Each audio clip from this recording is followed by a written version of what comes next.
again. And I want to show you guys the slides that I could not show you from last week to fuel our discussion around money. And my hope is that through opening this dialogue, that you guys will get more comfortable talking about money, hearing about it, get new ideas, and of course, any educational content that I'm sharing. So let me go here. I'm just going to breeze through this. You know, with all of these topics, I feel like I could spend a whole class, a whole course just talking about money. There's so much to know, so much to think about. I've tried to distill it down to what I've noticed that artists don't do and should do, that I've encountered in my own business, in my own life, and working with lots of artists. So all of this is coming from me seeing lots of patterns in myself and other people.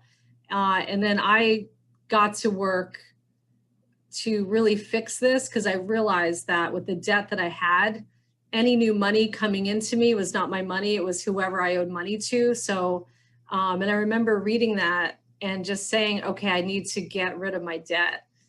And that definitely was frightening, but once I committed to it and let go of the money and paid down the credit cards and the loans, it rapidly disappeared. It was really exciting. I feel like I got a lot of support from the universe in that process. So I mentioned this last class, I've seen artists make a lot of money and flush it all down the toilet and not save a single penny, and then kind of start back at the same place, or sometimes in negative, because besides not saving any money, they racked up more debt. So it's a cycle that is kind of internal. Someone that I've heard talk about this internal thermostat that we all have is Bob Proctor. And he talks about it like a thermostat. Like, say, for example, you want to turn your air conditioning on and you set it to 71 degrees. Let's say the room is at 75 degrees. And okay, so you cool it off.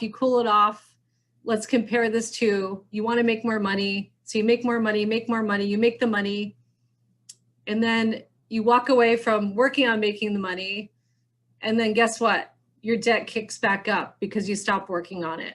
So just like a thermostat will reset, our internal clock will reset to whatever comfort level we're at with money. So if you've only ever made a certain amount of money in your life, that's the money that you're comfortable making. And if you make above that, some of you are actually going to do things to sabotage it, like give it away, spend it all, rack up more debt, and kind of be back at the level that you're comfortable at. So that's really interesting to me. And I think it's interesting to note historically over year, how much money have you made? Does it stay the same? Does it go up? Does it go down? And what are the numbers? And what if you raise that 25%? Does that make you feel afraid? Does it make you feel excited? Do you need to reset your thermostat with the money that you're comfortable making? I know for me, when I wanted to get into the higher end art market sales and make bigger amounts of money selling one work of art, that was really intimidating for me. And I really had to work through this self-confidence to say, I can sell a $100 work of art and I can sell a $100,000 work of art. It's still a work of art. It's an object and it has value. One is valued at 100. One, through usually the marketplace, it's been decided that this value is 100,000. So the only difference in that sale is how I think about it. how my mind perceives selling something that's $100 versus $100,000. And in my mind back in the day, I would say, well, I can sell a $100 work of art, no problem. I can't sell a $100,000 work of art. How do I do that? That seems really hard. I'm not even going to try.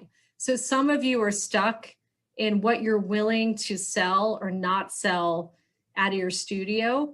Your thermostat mentally is stuck with what you think is possible. So maybe it's time to do a mental audit.